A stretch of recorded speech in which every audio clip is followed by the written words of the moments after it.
இப்போ நாம் வந்து சில பேரை பார்த்துட்டு அவர் ரொம்ப நல்ல பர்சனாலிட்டி அப்படின்னு சொல்லி சொல்கிறோம்.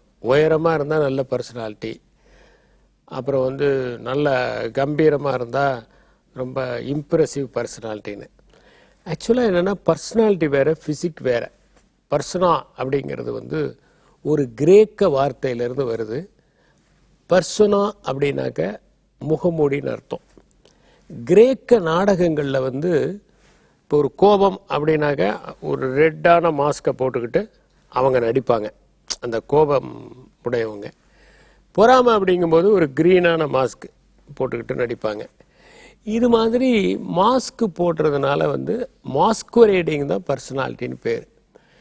ஆளுமைன்னு நம்ம தமிழில் சொல்கிறோம். இப்போ உயரமாக இருக்கலாம், ஆனால் அவங்களுக்கு நல்ல பர்சனாலிட்டி இருக்கணுங்கிற அவசியம் இல்லை.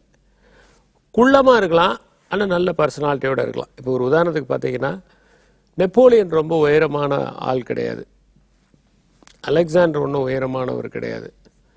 அது மாதிரி நிறைய பேர் ரொம்ப உயரமானவங்க கிடையாது, ஆனால் ரொம்ப பர்சனாலிட்டியாக இருந்தவங்க இருக்காங்க. உயரமாகவும் இருந்து பர்சனாலிட்டியாகவும் இருந்தவங்க இருக்காங்க. காமராஜர் மாதிரி, ஆப்ரஹாம் லிங்கன் மாதிரியும் பல பேர் இருந்திருக்காங்க. இதில் வந்து இந்த பர்சனாலிட்டி வந்து எந்த பர்சனாலிட்டி இருந்தாக்க ஒருத்தர் பெரிய லீடர் ஆக முடியும் அப்படிங்கிறது ஒரு கேள்வி. இப்போ 4 விதமாக பர்சனாலிட்டியை பிரிக்கலாம். ஒன்று வந்து எக்ஸ்ட்ரோவர்ட், இன்ட்ரோவர்ட். ரெண்டாவது வந்து இன்ட்யூட்டிவ், ஃபீலர். மூணாவது வந்து சென்சர், திங்கர். நாலாவது வந்து ஜட்ஜ்மெண்டல், பெர்செப்டிவ். இந்த 4 விதமாக பிரிக்கலாம். இப்போ ஒரு உதாரணத்துக்கு எல்லாரோடையும் பழகிறவங்க சில பேர் இருப்பாங்க. பார்த்த உடனே ஃப்ரெண்ட் ஆயிடுவாங்க, பார்த்த உடனே கை குளிக்கிடுவாங்க, வாங்க டீ சாப்பிட்லாமாங்க, கூட போவாங்க, ஹே ஹவ் ஆர் யூ அப்படிம்பாங்க. இது மாதிரி பழகிறவங்க தான் எக்ஸ்ட்ராவர்ட். இன்ட்ராவர்ட்டுங்கன்னு யார்ட்டையும் பேச மாட்டாங்க, அவங்க பாட்டிருப்பாங்க, ஒருத்தட்டையும் பேச மாட்டாங்க, ரொம்ப குறைவாக பேசுவாங்க. அவங்ககிட்ட இருந்து வார்த்தையை பிடுங்க வேண்டியதாக இருக்கும். நீங்கள் எங்கேருந்து வரீங்க அப்படின்னா திருநெல்வேலி அப்படிம்பாங்க. திருநெல்வேலியில் எங்கெங்க அப்படின்னு அடுத்த கேள்வி நீங்கள் கேட்கணும். டவுனில் எங்கெங்க? சுலோச்சன முதலியார் பாலத்துக்கிட்ட. இது மாதிரி பதிலை பிடுங்க வேண்டியதாக இருக்கும். இது ஒரு கேரக்டர். ரெண்டாவது வந்து ஃபீலர். ஃபீலருங்கிறது என்னென்னா, அவங்க வந்து ரொம்ப உணர்ச்சி வசப்படுறவங்களாக இருப்பாங்க. இவங்க இன்ட்யூட்டிவாக இருப்பாங்க. இதனுடைய ரியாக்ஷன் எப்படி, இது என்ன ஆகும், அந்த டைம்லேயே ரியாக்ட் பண்ணுறது கிடையாது.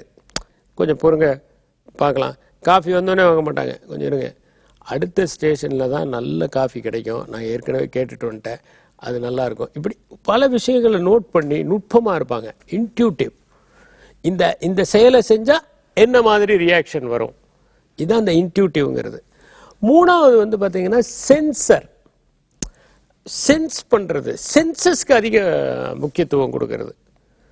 இவங்க வந்து என்னன்னாக்க திங்கராக இருப்பாங்க. ஒரு நல்ல திங்கராக கான்சிக்வன்சஸ் எப்படி இருக்கும், இந்த ஸ்டெப் எடுத்தால் எப்படி இருக்கும், எந்த மாதிரியான விளைவுகளை ஏற்படுத்தும், இதை அவாய்ட் பண்ணுறதுக்கு என்ன பண்ண முடியும், சரி இதுக்கு எதிராக என்னென்ன வாதங்கள் இருக்குது, எதை முன் வைப்பாங்க, இது மாதிரி விஷயங்கள்லாம் அவங்க பார்ப்பாங்க. So thinker.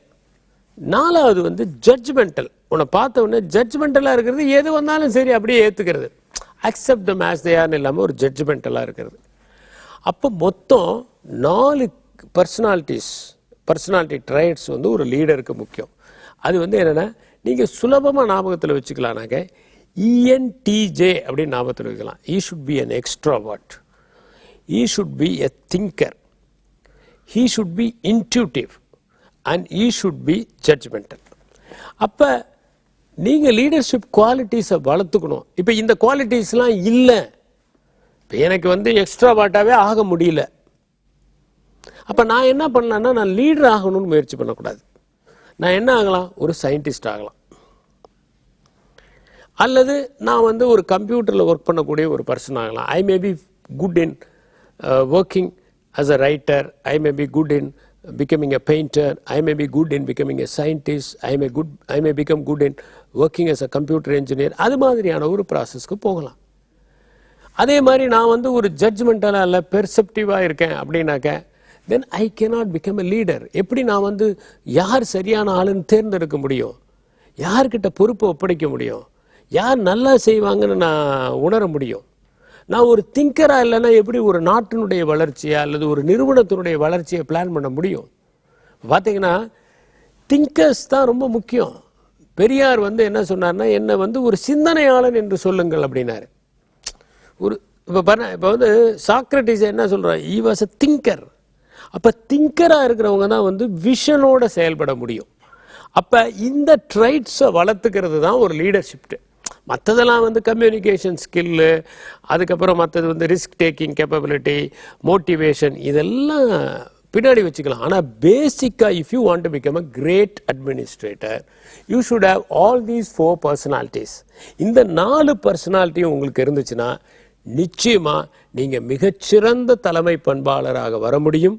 உங்கள் நிறுவனத்தில் நிறைய மாற்றங்களை ஏற்படுத்த முடியும். நன்றி, வணக்கம்.